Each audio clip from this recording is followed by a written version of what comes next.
And Shirley is a 2025 anime series based on a series of novels by L. Montgomery, more specifically the first three, which, getting started, is an absolutely wonderful show, and is definitely a candidate for the top 10 for all of Sean's network reviews so far, at least in terms of shows being reviewed as of episode 44 in production order, not counting the season 2 premiere, but season 2 will come at a later date, given that I'm still trying to catch up with Sean's yearly reviews, since Sean's network reviews episodes aren't as easy as the Sean's yearly reviews ones. And Shirley 2025 is not the first adaptation of the Anne of Green Gables series of novels. In terms of anime adaptations, that honor would go to the Nippon Animation's 1979 adaptation as part of their World Masterpiece Theater series. And I also haven't heard that there was another anime adaptation of Anne Shirley, which was made at an earlier date until writing this review.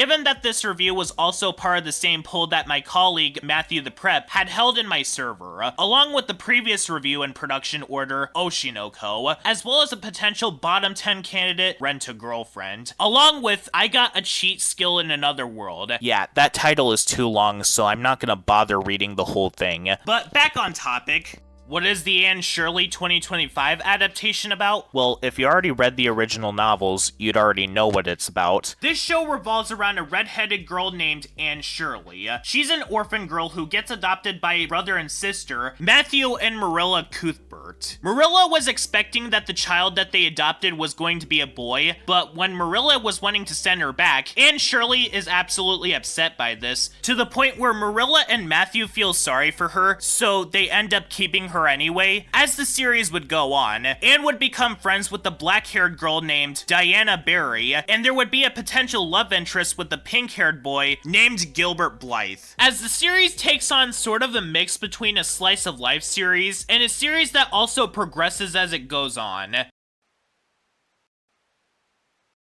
Now, to start off this review, one thing that I really do love about this show that's been missing in some of the other shows or movies that me along with MatthewThePrep have been watching lately is that, well, not only is this show incredibly wholesome, it's basically like this all the way through, regardless of how old or young that the characters are, and that this is exactly what I think that a movie like Wolf Children should have done, basically showing the characters getting older without feeling the need to basically turn it into a parody of itself. But also, it still holds on to the fact that the characters in said show can still feel sad or happy at the same time, while retaining its quality as a result, regardless of if said characters are a child, a teenager, or even an adult, while also having a specific maturity about it that, while it's tame by anime standards, does still happen from time to time, and this isn't just in regards to the fact that the characters are seen dying. One episode has Anne accidentally drugging her friend Diana by accident, resulting in her not being allowed to play with her anymore, until Anne ends up saving Diana's brother during a winter snowstorm.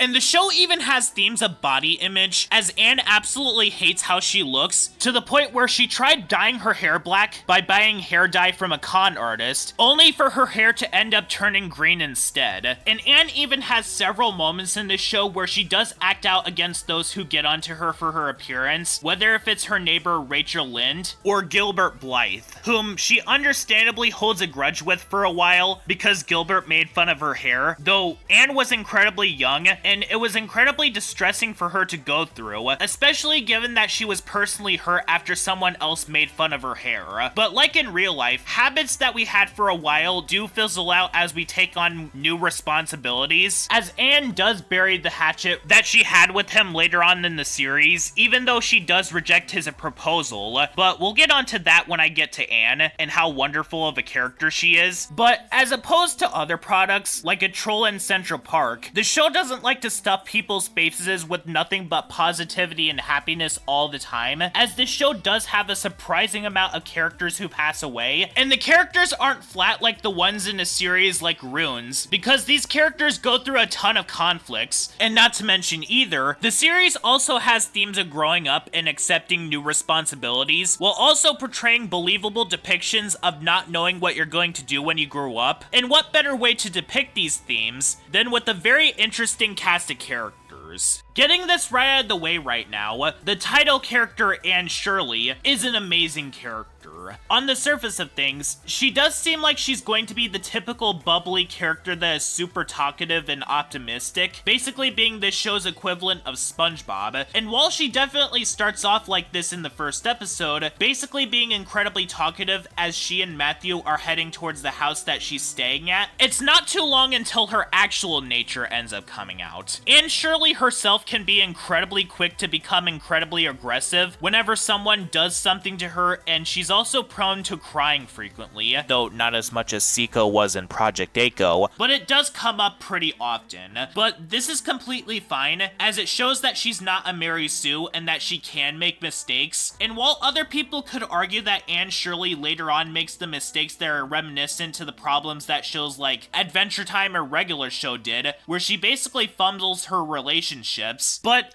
I actually didn't mind this, because throughout the college arc of this series, Anne Shirley was having a lot of things that were being piled onto her, so her making the decision to get married was something that had to be put on hold, and when you're completely overwhelmed with something else, it can be extremely difficult to make decisions on what you want to do with your life. Like for instance, what Anne goes through in this show, with her real life responsibilities piling onto her, as well as college, as opposed to Adventure Time or Regular Show, both of which had its main characters fumble their relationships in ways that were completely avoidable. Seriously, Finn. Writing fake insult letters to Flame Princess to get her to attack the Ice King so you could continue having these dreams of yours. Not cool, man. But back on topic, it's completely understandable as to why Anne basically does a lot of what she does in this show, because marriage is something that is dependent on how much you actually care about a person. And in this show, a lot of the guys that try to get Anne to marry them haven't seen her for that long, and she knew that she wasn't ready for that kind of commitment, but at the exact same time, she does still show that she does care about Gilbert enough to say that she and him will stay friends for now. That is until the last episode of the series, where she's under the impression that Gilbert is going to be dying.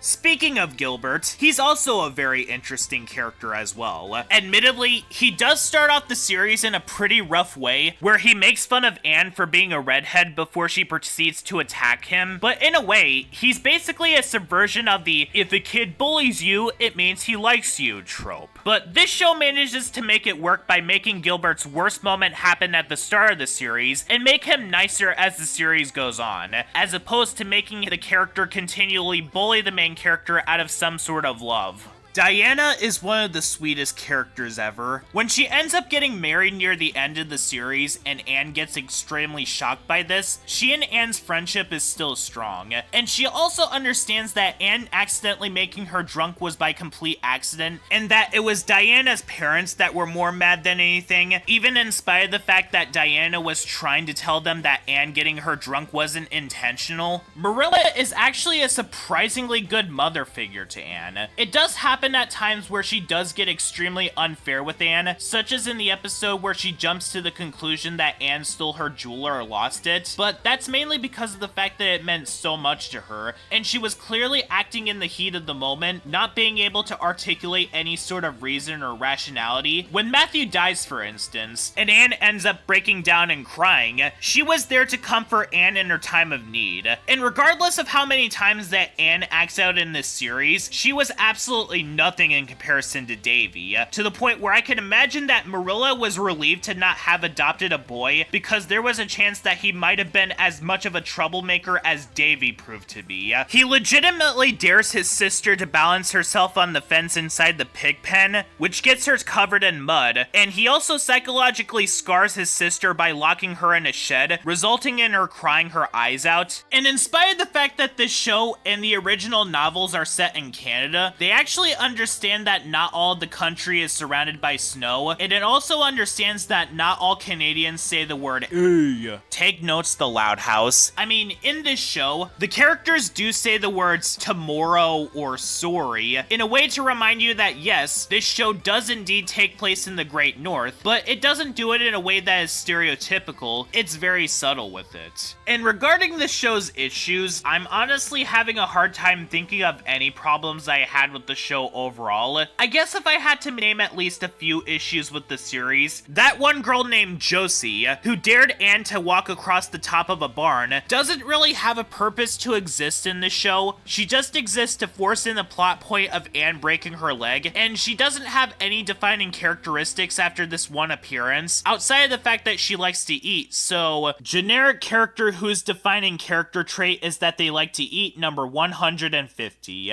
There was also no purpose to Anne and Marilla adopting Davy and Dora, because as soon as Marilla has Rachel move into the house with her, Anne goes off to college, leaving Davy and Dora to be off screen for multiple episodes. And Davy doesn't really change or develop throughout the series. Also, the girl being named Dora is basically just asking for itself to have memes be made about it because of the infamous preschool show the same name. Though the same thing could also be applied to the movie Up because of the dog character being named Doug. But like I stated before, and Shirley is an absolutely wonderful show. I don't know if I'd consider this show to be at the top of my ranking, given that OKKO is a comfort series that I do rewatch from time to time, and there are still plenty of shows on the horizons that are waiting to claim the top spot, but and Shirley is absolutely wholesome. The best way to sum up this show is that to me, it's definitely in the same category as something like We Bare Bears, a sweet and charming series to watch whenever it's on. And it also has an opening theme and end credits song that will live rent-free in my head for the rest of Sean's network reviews, definitely matching the upbeat nature of the show, with the end credits song being slow and somber, but still catchy nonetheless. And the best part is, me and MatthewThePrep didn't need to make a bunch of jokes about the angry culture war pony throughout our watch-along, in spite of the fact that just like Runes, this show has a bunch of horses appearing throughout this show, because we weren't bored while watching this one, though unfortunately that's not going to be the case for the next few reviews in production order, given that I've been watching through Ben 10 2017 on my own, and that series is not good. Me and another friend group are going to be watching Butch Hartman's A Garden cartoon movie, the greatest thing ever, to riff on it shortly, from the man who created our childhoods. And of course, me and MatthewThePrep's next watch along is going to be on a potential bottom 10 candidate, Rent a Girlfriend. I'm not looking forward to that series. But regardless, the ending of this series is poetic in a way, because it's what I can consider as the calm before the storm.